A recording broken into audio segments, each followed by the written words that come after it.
오늘 함께 나눌 말씀의 제목은 가라지입니다. 가라지.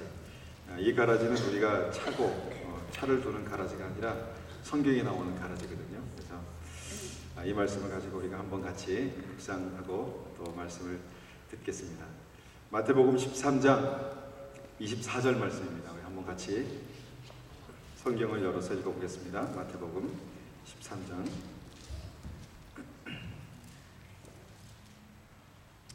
24절에서 30절까지 말씀입니다. 13장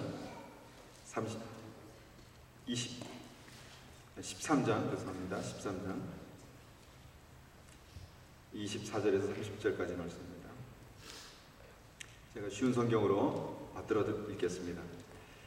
예수님께서 그들에게 또 다른 비유로 말씀하셨습니다. 하늘나라는 자기 밭에 좋은 씨를 심은 사람에 될 수 있다. 사람들이 잠들었을 때 원수가 와서 밀 사이에 가라지를 뿌리고 갔다. 밀이 자라서 나달이 이것을 익을 때에 가라지도 보였다. 주인의 종들이 와서 말했다. 주인님, 밭에 좋은 씨를 뿌리지 않았습니까? 그런데 어디서 이런 가라지가 나왔을까요? 주인이 대답했다. 원수가 그랬구나. 종들이 주인에게 물었다. 저희가 가서 가라지를 다 뽑아버릴까요? 주인이 대답했다. 아니다. 너희가 가라지를 뽑을 때에 밀도 함께 뽑힐라. 추수할 때까지 함께 자라게 놔두어라. 추수할 때 내가 일꾼들에게 먼저 가라지를 거두어 묶어 불에 태우고 밀은 거두어 곳간에 쌓으라고 하겠다. 아멘. 이번에 제가 한국 갔을 때 좀 그때가 여름, 아직 추수하고는 좀 먼 거리였지만, 먼 시대였지만, 여름에 논에 가볼 기회가 있었습니다. 근데 논에, 벼가 다 자라가지고, 어떤 벼는 이 벼가 이미 다 송글송글 맺혀 있더라고요. 근데 특이한 걸 하나 봤는데, 그 사이사이마다 이제 우리가 피라고, 이제 농부들은 피라고 그러는데, 여기서 말하는 가라지죠. 그게 막 나 있는 거예요. 네, 물론 가서 뽑고 그렇게 할 수도 있지만 뽑으려고 막 들어가면은 거기에 다른 벽까지도 이렇게 밟게 되고 그런 것을 제가 이 말씀 보면서 한번 생각해 봤습니다. 예수님께서 우리에게 주신 말씀을 많이 읽어보면은 주된 주제가 천국이라는 거예요. 우리가 알 수 있습니다. 천국. 회개하라, 천국이 가까웠다. 주님께서 우리에게 처음 주신 말씀이죠. 그 다음에 예수님의 설교에 상당히 많은 부분이 하나님 나라, 또 하늘나라, 천국은 이렇게 말씀하십니다. 그래서 하늘나라, 천국은 예수님 말씀의 가장 어떤 중요한 주제가 아닌가 그렇게 볼 수가 있습니다. 기독교 신앙을 우리가 생각할 때 가장 중요한 것, 그것이 무엇인가? 그것은 이제 구원이죠. 구원. 예수 믿고 구원받아 천국 가는 것. 바로 천국입니다. 천국이 또 우리에게 그렇게 중요한 주제가 되는 것이죠. 근데 오늘 마태복음 13장 말씀 보니까 어떻게 보면 이 말씀이 조금 애매합니다. 좀 분명하지가 않습니다. 주님은 이 말씀을 누구 들으라고 하시는 말씀인가? 어떤 목적으로 주시는 말씀인가? 이런 생각을 하게 됩니다. 단순히 이것은 그냥 추수 때가 어떤 때인가를 그냥 묘사한 말씀인가? 가라지를 정리하라든지 아니면 알곡을 더 이렇게 만들라든지 어떤 그런 게 아니라 어떤 추수 때의 밭의 상황을 그냥 기술하시는 이렇게 적어 놓으신 것 같습니다. 추수가 이제 추수 때가 되면 주님께서 이것을 알곡과 가라지를 나누어서 알곡은 이제 천국으로 드리고 가라지는 태워버릴 것이다. 이제 그게 이제 결론입니다. 이게 무슨 말씀인가 그런 생각을 하게 되는 것이죠. 그런데 오늘 말씀 우리가 자세히 묵상하면서 이것이 우리가 살아가고 있는 어떤 영적인 현실을 이해하는 데 굉장히 중요한 말씀이다라는 것을 생각해 볼 수 있습니다. 왜냐하면 이 예수님의 말씀은 마지막 추수 때가 되면 우리의 현실의 삶 가운데 천국에 관련해서 이런 일들이 일어날 것이다 라는 것을 보여주는 것이기 때문입니다. 그러면 이것을 우리가 하나님의 관점에서, 주님께서 말씀하신 관점에서 잘 이해하기 위해서 중요한 단어들이 몇 가지가 있어요. 근데 그 단어들이 뭐냐면 중요한 단어가 하나가 가라지, garage가 아니라 가라지고, 두 번째는 알고, 그 다음에 세 번째는 밭입니다. 우리가 이것이 무슨 관계가 있을까를 성경은 더 정확하게 말씀하고 있는데, 그것이 이제 37절 말씀입니다. 우리 오늘 읽은 본문 13장의 그 아래 37절 말씀부터 한번 제가 43절까지 말씀을 읽어보겠습니다. 이것이 무슨 뜻인가를 설명해 놓으신 부분이거든요. 잘 보세요. 이게 이해가 가면 굉장히 큰 은혜입니다. 제가 읽어보겠습니다.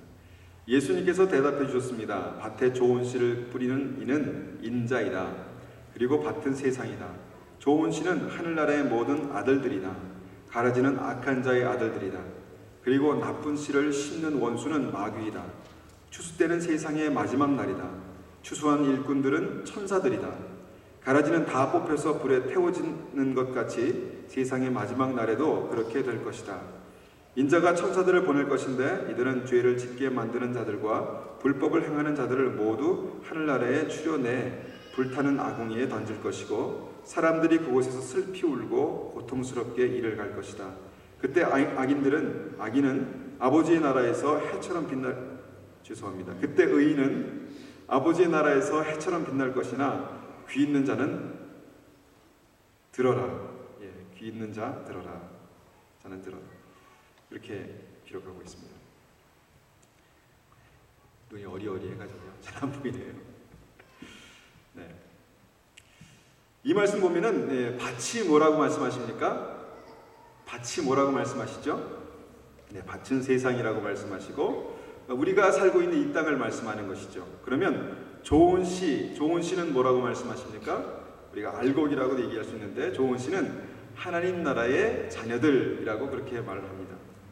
그러면 가라지는 무엇입니까? 가라지는 사단의 편에 선 지옥 갈 사람들, 이렇게 말하고 있습니다.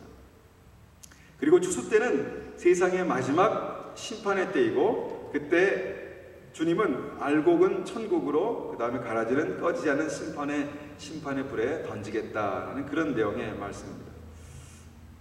그럼 이 말씀을 나는 어떻게 적용해야 될까? 이게 좀 막막합니다. 이게 좀 막막합니다. 가라지를 어떻게 해야 되나? 아니면 알곡을 내가 어떻게 만들어야 되나? 뭐 이런 그런 고민을 하게 됩니다.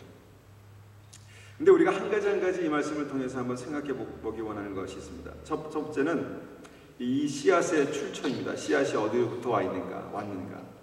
자, 좋은 씨는 누가 뿌린 것입니까? 예수님 뿌리셨죠? 예수님 뿌리신 것입니다. 바로 십자가 구원의 복음입니다. 근데 이 좋은 씨가 우리의 심령 가운데 떨어져 자라면 열매를 맺게 되겠죠. 우리 삶 가운데 떨어지면 열매를 맺게 되겠죠. 그런데 한 가지 질문을 드려봅니다. 어떤 열매를 맺을까요? 예수님께서 씨앗을 뿌리셨어요. 생명의 씨앗, 구원의 씨앗을 뿌리셨어요. 그러면 우리 안에 그 씨가 떨어지면 우리 안에 어떤 열매가 맺히게 되겠습니까? 바로 뿌려진 그 씨와 똑같은 씨, 그런 열매가 맺어지겠죠. 벼를 뿌렸는데 콩이 나거나 그렇게 되지 않겠죠. 예수님 뿌린 씨가 그대로 거기에서 나게 된다는 것입니다. 우리가 생명의 씨를 받았으면 우리 안에 생명의 씨를 만들어 내게 보게 되게 될 것이다라는 것입니다. 내가 가라지인가 이것을 판단하라는 말씀은 아니지만 이 말씀 보니까 뿌린 것을 보게 될 것이다. 추수 때에 뿌린 것을 보게 될 것이다. 그렇게 말씀하고 있는 것입니다. 주님 뿌리신 똑같은 생명의 씨를 우리 안에 보게 된다는 것입니다. 내가 지금 현재 나의 삶을 볼 때 우리는 자라는 과정이기 때문에 아직 그 열매를 볼 수 없을 수도 있습니다. 그렇지만 제가 믿는 바로는 지금 점점 추수의 때가 아주 가까워지고 있는데 이제 우리가 그 열매를 확인해야 될 때가 된 것 같습니다. 그러면 주님의 복음이 나의 삶 가운데 들어와서 나는 지금 어떤 열매를 맺고 있는가를 한번 우리는 이 말씀을 통해서 봐야 합니다. 추수 때에 우리 안에 생명의 복음, 주의 말씀대로 열매를 맺고 있는가? 아닌가? 우리가 한번 지켜봐야 한다는 것입니다. 생명의 시인 예수 그리스도를 받은 사람은 반드시 그 삶에 예수 그리스도로 열매를 맺게 됩니다. 그것이 이제 제가 말씀드린 구원의 증거인 열매입니다. 믿는 사람들은 그 삶 가운데 열매를 반드시 보게 됩니다. 지금 열매가 보이지 않더라도 열매를 맺을 것입니다. 그렇지만 이 말씀을 보면은 열매 없는 신앙은, 열매를 맺지 못하는 신앙은 죽은 신앙입니다. 다시 말하면 추수 때에 열매를 볼 수 없는 것은 구원받지 못하는 것입니다. 이거 굉장히 충격적인 사실이지만 정확한 판단입니다. 추수 때에 내가 열매를 보지 못한다라는 것은 굉장히 위험한 것입니다. 그런데 우리가 한 번 더 이 말씀을 통해서 한 번 더 깊이 생각해 보기 원하는 것은, 알곡이 막 자라고 있잖아요. 지금 알곡이 자라고 있는데 바로 옆에 뭐가 자라고 있냐면 가라지가 자라고 있다는 것입니다. 바로 옆에서 가라지가, 바로 옆에, 맨날 옆에 다 있는 게 아니라 주위에 가까운데 그 밭에 가라지가 자라고 있다는 것입니다. 근데 이게 굉장히 중요합니다. 알곡이 자라고 있는데 그 알곡이 자라고 있는 밭에 가라지가 함께 자라고 있다는 것입니다. 그때 이제 종들이 질문합니다. 여기서 이제 종들은 천사들이 질문합니다. 주인님, 밭에 좋은 씨를 뿌리지 않았습니까? 그런데 이런 가라지가 어디서 났을까요? 나는 뿌린 적이 없는데, 뿌린 것을 본 적이 없는데, 주님께서 뿌릴 리가 없는데 이것이 어디에서 나왔을까요? 그렇게 천사들이 물어봅니다. 여러분, 나는 아니에요. 나는 한 적 없어요. 그렇게 얘기할 수 있습니다. 근데 뿌린 적은 없는데 기가 막힐 노릇입니다. 뿌린 적은 없는 것이 자라나고 있습니다. 뿌린 적이 없는데 자라나고 있다는 것입니다. 근데 여기서 뿌린 적이 없다는 그 정확한 말의 의미를 한번 생각해 보면, 누가 언제 뿌렸는지 그 시점, 그 시간, 그 다음에 이게 어디로부터 어떤 종류의 씨인지 정확히 알 수 없지만 그 주님께서 뿌린 씨와 다른 것들이 자란다는 것입니다. 근데 이 말씀이 우리에게 제시하고 있는 것은 뭐냐면, 보여주시고 있는 것이 뭐냐면, 이것이 우리가 살고 있는 세상이다, 현실이다, 그렇게 말씀하고 있다는 것입니다. 가라지는요, 자랄 때 똑같이 파랗고 똑같이 길쭉하게 생겨가지고 벼하고 이렇게 이 가라지가 섞여 있으면 잘 확인이 안 됩니다. 잘 구분할 수가 없습니다.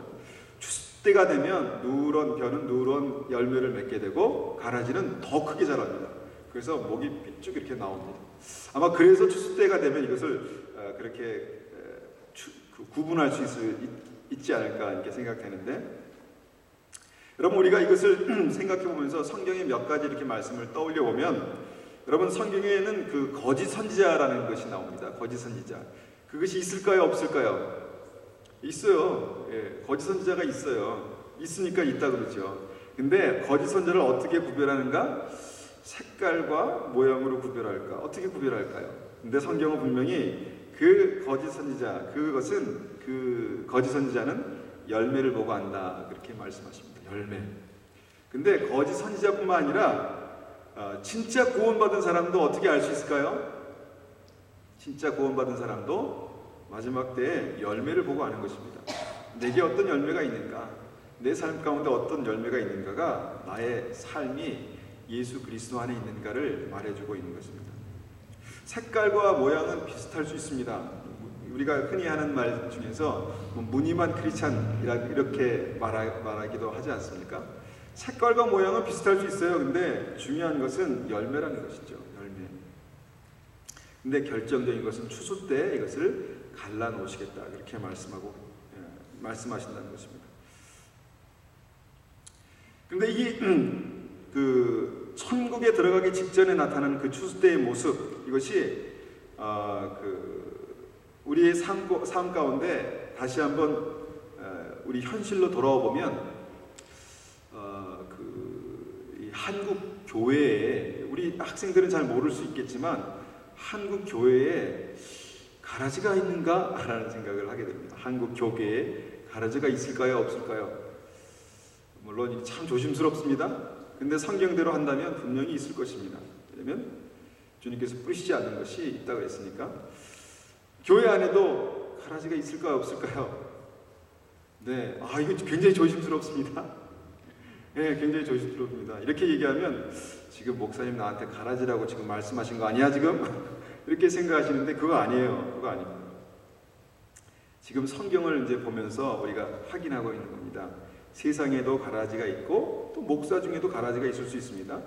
교회 중에도 가라지가 있고 또 교인들도 그럴 수 있습니다. 가끔 살다 보면요 그런 얘기 많이 듣잖아요. 믿는 사람한테 사기를 당해서 신앙을 난 더 이상 교회 안 나가겠다. 믿는 사람한테 사기를 당했다는 거예요. 그래서 신앙을 포기하겠다는 겁니다.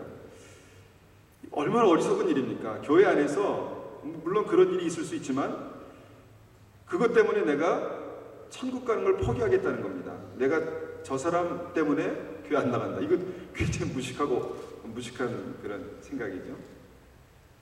이 밭에 보면은 가라지가 보이는 것이 지금 이제 현실이라고 이제 말씀하시잖아요. 이제 가라지가 보이는 것이 현실인데 그게 가라지밭입니까? 아니면 알곡밭입니까? 네, 알곡이 자라는 알곡밭입니다. 가라지가 보인다 그래서 가라지밭이야 저건 가라지밭이야 이렇게 말할 수 없는 것이죠. 주님께서 사랑하시고 아끼시는 알곡이 자라는 추수할 밭입니다. 그런데 그 소중한 밭에 가라지가 보인다는 것입니다. 그럼 이제 종들이 요청합니다. 주인님, 예수님, 제가 저 가라지를 지금 뽑아버릴까요? 지금 뽑아버릴까요? 그때 주님은 굉장히 의외의 대답을 하십니다. 아니다. 너희가 가라지를 뽑을 때 밀도 함께 뽑힐까? 내가 너무 걱정이 된다. 그러니까 그냥 놔둬라. 추수 때까지 그냥 놔둬라. 이게 무슨 말씀입니까? 예수님께서 그냥 보고만 계시겠다는 거예요. 그렇지 않습니까? 그냥 보고만 계시겠다는 겁니다. 여러분 이 상황이 이해가십니까? 만약에 성질 급한 사람이 이걸 보면은 당장 확 가서 뽑아버리지 라고 그렇게 말할 수 있을 거예요. 근데 예수님께서 그냥 놔둬라 그렇게 말씀하신다는 것이죠. 지난 제가 말씀을 전하면서 한 군데 말씀을 봤어요. 그게 이제 로마서 1장 28절인데 참 어려운 말씀입니다. 이것도 저희가 마음에 하나님 두기를 싫어했대요. 그러니까 하나님께서 저희를 그 상실한 마음대로 내어 버려 두셨답니다. 하나님 이런 분이신가? 왜 그냥 내어 버려 두실까? 계시록 22장 11절에는 어떻게 말씀하시냐면 이런 말씀하세요. 불의를 하는 자는 그대로 불의를 하고 더러운 자는 그대로 더럽고 반면에 의로운 자는 그대로 의를 행하고 거룩한 자는 그대로 거룩하게 하라. 이렇게 말씀하세요. 그러니까 어떻게 보면 좀 두려운 말씀이지만 주님께서 지금 보시고 계신다는 겁니다. 내 삶 속에 내 인생의 끝에서 주수 때에 내 삶에 어떤 열매를 맺든 간에 그 열매에 대한 책임은 지게 될 것인데 책임은 지겠지만 주님께서 그때까지 우리를 두고 보시겠다는 것입니다. 우리가 이 말씀을 생각할 때 가라지를 보면서 어떤 감정이 가라지가 여기 있다 그래요. 저기 카메라 막대기가 가라지라고 생각해 보세요. 이 가라지를 보면서 그럼 어떤 감정이 생길 것 같습니까? 아까 막 뽑아버리고 싶다 그런 생각도 들 수 있다 그랬는데 많은 사람들이 가라지 보면서 한탄스러워합니다. 야, 언제부터 저 자리에 있었지? 언제부터 저 자리에 자라고 있었지? 깜빡 놀랐네. 깜빡 모르고 있었네. 그러면 언제부터 자라고 있었지? 모른다는 것입니다. 어느 순간부터 그것이 자라고 있었는데 주님께서 그냥 알곡을 사랑하셔서 그냥 거기에 뽑지 말고 두고 그냥 보시는 것입니다. 여기에 우리가 붙들어야 될 중요한 메시지가 있는데 이건 저희에게 각자에게 주시는 말씀입니다. 뭐라고 말씀하시면 알곡들아 가라지가 뭐라건 또 뭘 하건 그냥 너희는 거기서 너희가 가야 할 생명의 길을 가거라 라고 말씀하신 것입니다. 우리는 하나님께서 우리에게 생명의 씨앗을 주셨어요. 예수님을 알고 있어요. 예수님을 구주로 영접했어요. 근데 가라지가 보여요. 근데 가라지인지 아닌지 모르겠지만 막 보이는 거예요. 옆에 뭐 하여튼 저 멀리 있는 어떤 교회의 모습이 보이는 거예요. 옆에 어떤 그 신앙생활을 잘한다는 모습, 사람들의 모습 보이는 거예요. 아, 저 사람이 저럴까? 그러면서 막 상처도 되고. 그런데 주님께서도 그냥 보시고 계십니다. 그걸 가지고 우리가 뭐 어떻게 한다고 해서 뭐가 될까요? 그냥 가라지가 뭘 하건 뭐라건 그냥 너희는 너희가 가야 할 생명의 길이 있다. 그렇게 가면 너희가 열매를 맺게 된다라는 그런 말씀입니다. 그런데 여기 또 한 가지 우리가 교회가 사단에게 속지 말아야 할 중요한 것이 있습니다. 그것이 뭐냐면 오늘 말씀 보면 그 알곡과 가라지가 이제 나오는데 그것을 구분하시는 분이 누구라고 말씀하십니까? 그것을 판단하시는 분이 판단하는 것인 주체가 누구냐면 알곡이 아니라 주님이라고 그렇게 말씀하십니다. 알곡 스스로가 알곡을 분별하고 판단할 수 있을까? 보통 사람이 있다고 생각하는 것 같아요. 현대 크리스천들은 그냥 내가 알곡이기 때문에 알곡과 죽정이를 판단할 수 있다고 생각합니다. 근데 여기서 분명히 보는 것은 알곡이 판단하는 게 아니에요. 알곡이 스스로 알곡과 죽정이를 나눌 수 있을까? 더더욱 이것은 못하는 것입니다. 그것은 월권이고 위험한 시도입니다. 그런데 현대 교회에서는 지금 어떤 일들을 하려고 하냐면 알곡이 스스로 알곡과 죽정이를 분별하려고 하고 있어요. 아, 저거는 알곡, 여기는 죽정이, 하나님 쓰시는, 안 쓰시는, 이렇게 얘기할 수 있을까요? 없어요. 우리는 우리 안에 죄는 분별해낼 수 있습니다. 아, 이것이 죄야, 잘못된 것이야, 이렇게 분별해낼 수 있습니다. 그러나 마지막 때에 알곡과 죽정이를 분별해내는 것은 추수 때 주님만 하시는 것입니다. 지난주 말씀처럼 여러분, 바울이 사울로 불리울 때 스테반을 죽이고 예수 믿는 사람을 핍박하고 감옥에 가뒀습니다. 많은 사람들이 그걸 보면서 와, 저게 바로 가라지다, 이렇게 생각할 수 있었지 않을까요? 야, 저게 바로 가라지구나. 근데 추수 때 마지막 삶의 후반에 보니까 그가 신약 성경을 반 이상을 썼어요. 놀라운 일 아닙니까? 여러분, 우리가 대표적으로 구약에서 극악무도한 살인과 간음과 아주 굉장히 나쁜 일을 했던 다윗이 있잖아요. 다윗. 그런데 그가 인생의 후반에는 달라졌어요. 어떻게 왕이 하나님이 주신 그 권한을 가지고 그런 나쁜 일을 할 수 있을까? 그 순간에 많은 사람들이 그런 생각을 했을 거예요. 근데 나중에는 그가 변해서 주님과 마음이 꼭 맞는 합한 사람이 되었대요. 어떻게 우리가 구분합니까? 알곡과 가라지를 어떻게 구분하겠어요? 구분하지 못합니다. 이것은 우리의 권한 밖, 능력 밖의 일입니다. 주님께서 분별하세요. 그런데 우리가 이 말씀을 가지고 우리가 생각할 때 주의할 것이 있습니다.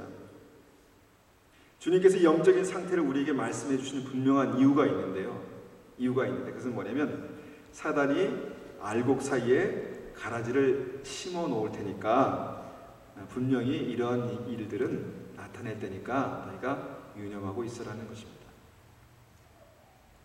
근데 이것이 우리가 이 말씀을 한번 잘 묵상해 보면 여기 아주 신기한 효과가 나타납니다. 저는 이것을 가라지 효과다 이렇게 제가 이름을 붙였는데, 가라지 효과가 나타나는데 뭐냐면 생명의 길로 걸어가고 있는 사람들이 가라지를 보면서 흔들립니다. 아까도 잠깐 말씀드렸죠. 어떤 교인이 다른 교인 때문에 교회 안 나간다고 합니다. 여러분, 이것이 사단의 가라지 전략입니다. 그 가라지인지 아닌지는 몰라요. 우리는 분별할 수 없어요. 지금 우리에게 분별할 수 있는 능력이 없습니다. 근데 어쨌든 간에 그것 때문에 내가 나도 신앙생활을 뒤로 물러나거나 포기하게 된다는 것입니다. 여러분, 매스컴을 보면 실수하고 넘어지는 목회자들의 모습들을 집중적으로 부각시킵니다. 성령이 하시는 일일까? 저는 아니라고 생각합니다.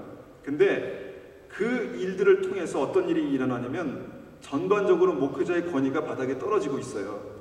그리고 교회의 권위도 바닥에 떨어지고 있고, 그 목회자의 설교가 이제는 설교라고 들리지만 하나님의 말씀으로 들리지는 않아요. 수많은 교회가 있지만 다 하나님이 쓰시는 교회일까라는 생각이 안 들어요.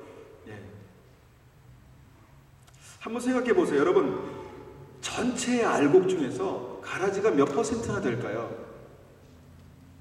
예? 전체 알곡 중에서 반 이상? 이건 아니지 않습니까? 가라지는 가라지예요. 그죠? 모르지만 가라지는 가라지입니다. 한국의 신학교를 졸업하는 목회자가 1년에도 수만 명이 된대요. 그리고 현재 목회를 하고 있는 목회자가 얼마나 될까? 많겠죠. 교회도 많겠죠. 근데 이게 나쁜 걸까요?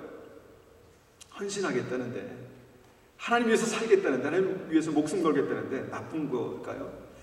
근데 가라지를 보니까 어떻게 생각하냐고. 이거는 아니야. 그건 나쁜 거야. 그런 생각이 든다는 것이죠. 좋은 것이 많아지면 그 희귀성은 떨어질지 모르지만 그것이 절대적으로 가지고 있는 좋은 가치는 그대로 가지고 있다는 것입니다.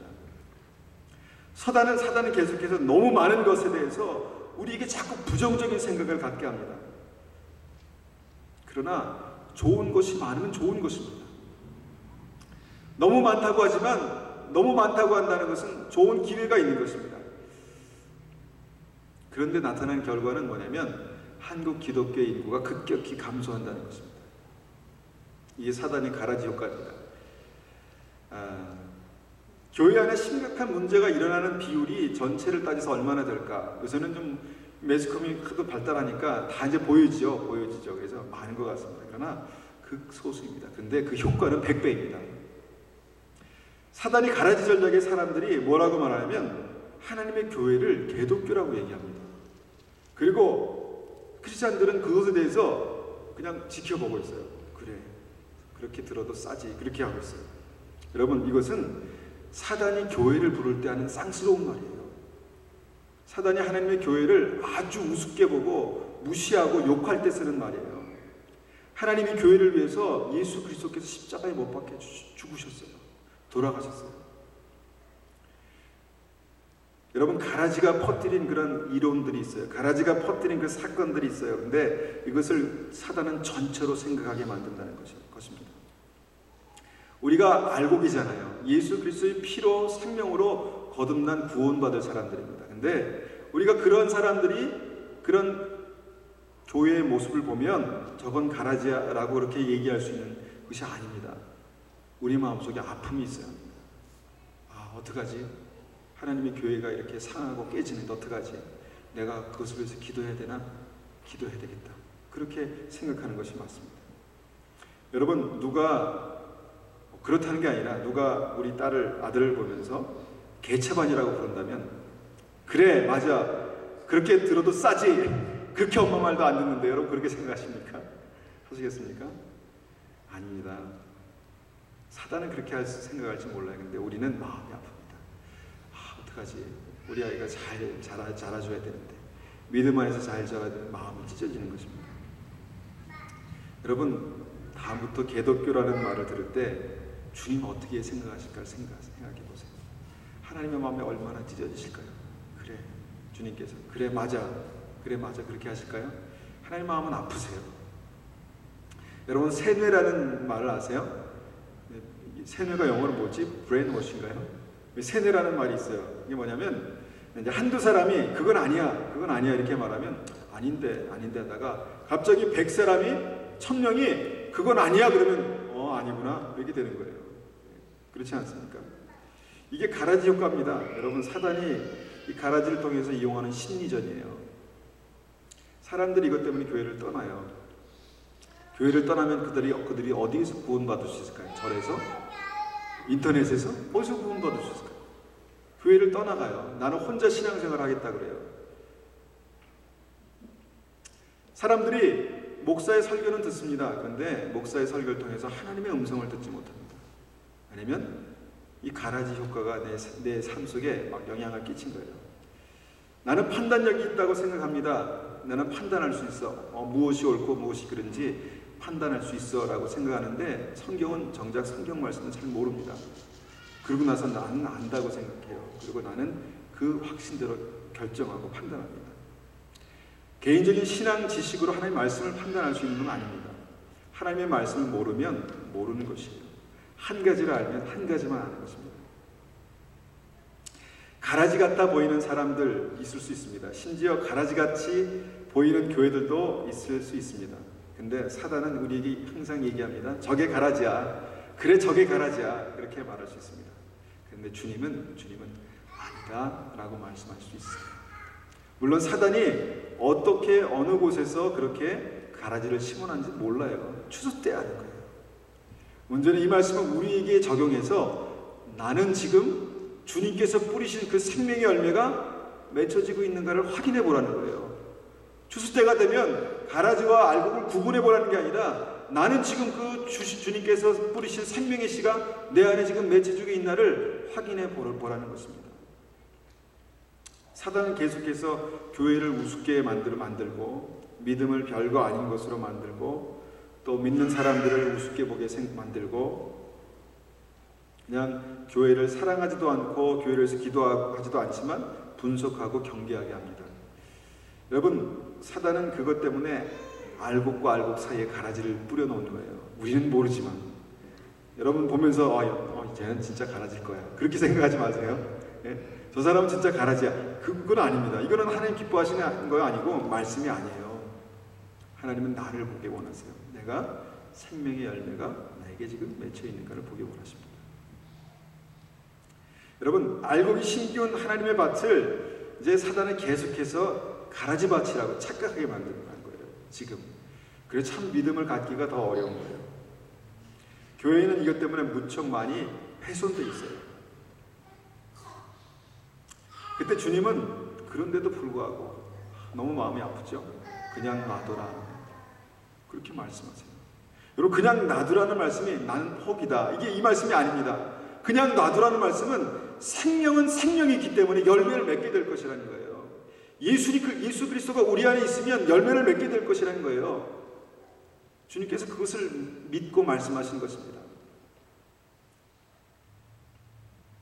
그런데 또 한 가지 성경을 통해서 보게 되는 이유는 알곡인 우리를 위해서 주님께서 놔두십니다. 그냥 놔두라고 그렇게 말씀하시는 것입니다. 우리가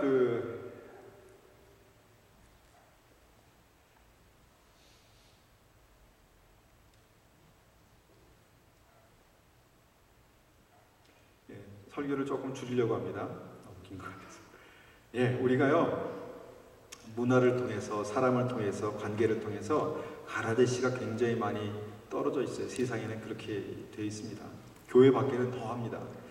그런데 그것을 그냥 아무 생각 없이 그냥 우리가 우리의 삶 가운데 받아들이면 안 되는 것이죠. 여러분, 그렇지만 가라지는 가라지의 길이 있고 알곡은 알곡의 길이 있습니다. 알곡의 길을 가면 알곡을 맺는 것이 알곡의 길입니다. 우리가 이 말씀을 생각하면서 한 가지 마지막으로 한 번 더 깊이 생각해 볼 것이 있습니다. 그것이 뭐냐면 세상에도 가라지가 분명히 있고 우리가 아까 말씀드렸듯이 교계에도 있을 것 같고 교회에도 분명히 가라지가 있을 것 같습니다. 근데 우리의 마음과 우리의 생각에도 가라지가 있습니다. 어떻게 생각하세요? 우리의 마음, 우리의 생각에도 가라지가 있어요. 여러분, 우리 안에 미움은 성령께서 주시는 감정일까요? 죄에 대해서 우리가 미워한다면 그럴 수 있죠. 근데 우리 안에 그 있는 미움이 사단이 우리의 마음속에 던져놓은 가라지입니다. 나쁜 생각, 다 나쁜 생각 할 수 있습니다. 나쁜 생각도 사단이 던져놓은 가라지입니다. 사단이 던져놓은 생각들이 있고 사단이 던져놓은 염려가 있고 사단이 던져놓은 판단이 있고 이런 가라지가 우리의 마음과 우리 생각 속에 있을까요? 없을까요? 자, 저는 있다고 치고 한번 이 말씀을 한번 제가 전하겠습니다. 우리의 마음속에 그런 생각들이 있어요. 우리의 마음속에 그런 나쁜 감정들이 있을 수 있습니다. 근데 이것을 봤을 때 이것을 다루는 요령이 있어요.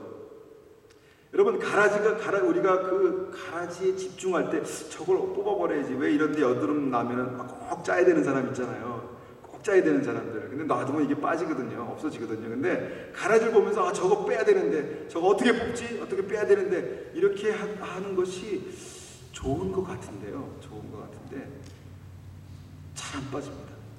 뽑으려고 하다 보니까 자꾸 알곡이 다치는 거예요. 좋은 의지가 상하는 거예요. 미움에 막 붙들고 있으니까 내 안에 사랑이 풍성하게 있는데도 불구하고 사랑하기가 힘든 거예요.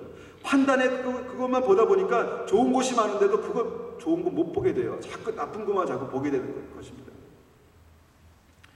내 안에도 마찬가지입니다. 그런 가라지를 자꾸 집중하다 보니까 내 성격, 내 연약함, 내 어떤 그런 것만 자꾸 집중하다 보니까 의욕상실이라고 하세요. 의욕상실. 거기다. 나는 아닌가 봐. 그래, 그렇지. 나는 가라지였어. 뭐 이렇게 되게 된다는 거예요. 나는 아니야. 이렇게 생각하게 된다는 것이죠. 성경대로 하면 그냥 놔두라고 말씀하시죠. 주님께서 다루시겠다고. 근데 이게 그냥 포기하라는 말씀이 아니라고 말씀드렸지 않습니까? 전략을 잘 바꿔야 돼요. 생각해야 돼요. 가라지에 집중하면 집중할수록 가라지만 보이는 거예요. 내 마음속의 연약함, 내 삶 속의 연약함, 그것에만 집중하면 가라지만 크게 보는 거예요. 여러분 독서 속독 배우는 때 점 하나를 계속 보면 점이 나중에 이만해진대요. 마찬가지예요. 가라지가 있어요. 근데 가라지만 집중해 보면 가라지가 큰 나무만큼 크게 보인다는 거예요. 그리고 스스로 자괴감에 빠져요. 그래, 나는 아니다. 여러분, 이게 이제 겸손하게 돼서 하나님께 엎드리게 되면 은혜인데, 나는 아니야 포기하게 되면 이건 사단이 좋아하는 거예요. 사단이 원하는 거였어요. 여러분, 아담과 하와를 죽음에 이르게 한 그 나무의 이름이 뭐죠? 뭘까요? 선악과예요. 아담과 하와를 죽음에 이르게 한 나무의 이름은 선악과예요. 그 말은 선과 악이 같이 있는 그 나무다라는 그런 뜻입니다. 근데 선악과에는 악만 있는 것이 아니라 선함도 있대요. 여러분, 선과 악을 알았다고 해서, 내가 그것을 구분하고 있다고 해서 구분은 할 수 있지만 해결이 될까요? 선악과를 보니까 해결이 안 됐어요. 될 수 없다는 거예요. 여러분, 우리 안에 어두움을 몰아내는 방법에 대해서 제가 한참 전에 말씀드렸죠. 어두움을 몰아내는 방법은 빛을 비추는 거예요. 이 실내가 캄캄한데 어떻게 우리가 빛을 오게 할 수 있습니까? 빛을 비추면 돼요. 어둠이 꽉 들어찼는데 어떻게 어둠을 몰아낼 수 있습니까? 빛을 비추면 되는 거예요. 요한복음 말씀에 예수님은 생명의 말씀이고 그 말씀이 빛이라고 그렇게 말씀하세요. 우리가 주의 말씀을 들을 때 빛이 들어오는 거예요. 우리 삶 속에. 예수님이 내 심령 가운데 들어오실 때 빛이 들어오는 거예요. 우리가 예배 가운데 주님하고 부를 때, 우리가 예배 가운데 같이 있을 때 그 가운데 임재하시는 주님은 빛이세요. 어둠이 물러가는 거예요. 빛이 오면 어둠이 물러가는 거예요. 우리가 시간을 들여서 빛 대신 말씀을 읽을 때 그 빛이 우리 심령 가운데 들어오는 거예요. 그리고 알곡이 자라납니다. 하나님의 영광이 빛이 오시면 알곡은 자라나게 되어 있습니다. 물론 가라지도 있겠죠. 우리의 모난 약점들이 있겠죠. 성품들이 있겠죠. 그렇지만 우리 안에 주님께서 주신 생명의 씨는 그 안에서 자라게 될 것이고, 여러분, 가라지는 결국 뭐냐면 어둠이에요. 사단이 뿌려놓은 어둠이에요. 근데 그것이 뿌리 내리기 전에, 열매 맺기 전에 우리는 몰아낼 수 있습니다. 하나님의 영광의 빛이 우리의 심령 가운데, 가정 가운데 오면 그 어둠은 물러가는 거예요. 근데 계속해서 사단이 뿌려놓은 가라지를 쌓아두면 어떻게 될까요? 그 중에 뿌리 내리는 것들이 있겠죠. 그래서 우리가 가라지를 뽑아내는, 물리치는, 없애는 방법은 영광의 빛이 우리 안에 들어오면 어둠이 물러가게 되는 겁니다.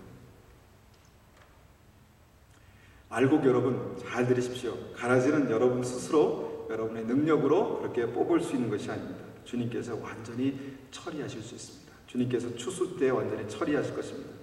그래서 주님은 십자가에서 생명의 대가를 치르신 것입니다. 여러분 안에 있는 가라지가 보일 때마다 낭망하지 마세요. 왜냐하면 주님께서 우리 안에 생명의 씨를 심으셨어요. 여러분 삶 가운데 그런 여러 가지 부정적인 가라지를 볼 때 여러분 낭망하지 마세요. 주님은 주님의 일을 하고 계세요. 여러분, 그 가라지에 집중하면 자괴감에 빠져요. 자괴감은 스스로 그냥 무너지는 거예요. 그렇게 되는 거예요. 여러분, 날마다 여러분의 심령 안으로 생명의 빛이 들어오게 하세요. 기도하는 것, 예배하는 것, 말씀 읽는 것, 이것은 여러분의 심령 안으로 그 빛이, 영광의 빛이 들어오게 하는 것입니다. 그 가라지를 들고 이걸 언제 뽑지, 어떻게 뽑지, 여러분, 그것도 우리가 회개라는 차원에서 필요한 거지만 먼저는 영광의 빛 가운데 나가는 거예요. 가늠한 여인이 예수님 만나서 영광의 빛 가운데 주님 용납해 주셨잖아요. 예, 탕자가 아버지 거 다 팔아가지고 막 호랑방탕에 살다가 너무 배가 고파가지고 아버지한테 왔더니 주님께서 영광의 빛 가운데 안아주셨잖아요. 그러고 나서 주님께서 영광의 빛 가운데 처리하세요. 여러분, 이 말씀을 한 가지 우리가 더 생각한다면 주님의 추수 때가 무척 가까웠습니다. 그때 우리가 생각해야 될 것은 가라지에 집중하는 그런 것이 아니라 우리의 삶 가운데 맺을 열매에 집중하는 것이 필요한 것입니다. 하나님 앞에 기도하고 예배할 때마다 우리의 삶을 다시 한번 그 말씀으로 조명해 볼 때마다 내게는 어떤 열매가 있습니까? 주님, 내게 맺기 원하시는 그 생명의 열매가 무엇입니까?